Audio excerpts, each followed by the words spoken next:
Understanding pastel shades in English. Hello, everyone. Today, we're going to explore a fascinating and colorful aspect of the English language, pastel shades.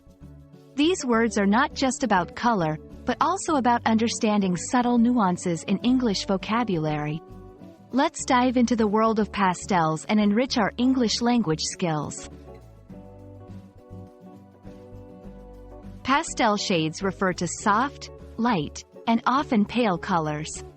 These are the kind of colors you might see in a beautiful sunrise or a bouquet of spring flowers. They are typically less saturated than primary colors like red, blue, or yellow. Think of the soft hues of a baby's nursery, the delicate colors of macarons, or the gentle tones in a watercolor painting.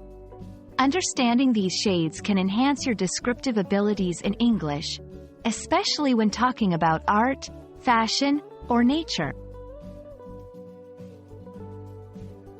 Let's look at some common examples.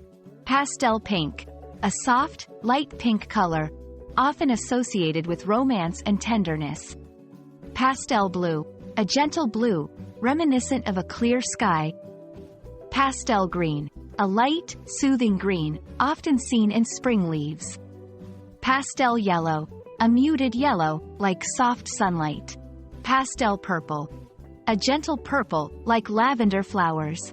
Each of these shades can add a delicate and soothing touch to descriptions, making your English more vivid and expressive.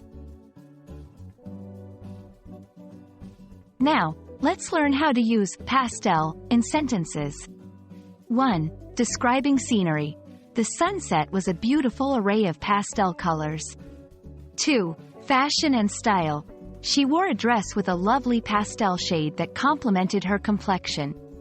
3. Interior design. We painted the room in pastel hues to create a calming atmosphere.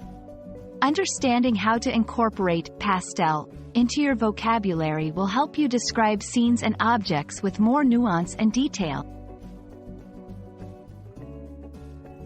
We hope this video has brightened your understanding of the term pastel shades in English. These gentle and soothing colors add richness to our language and can help you express ideas more colorfully and vividly. Keep practicing, and soon you'll be using these beautiful descriptions in your everyday English. Thanks for watching, and see you in our next lesson.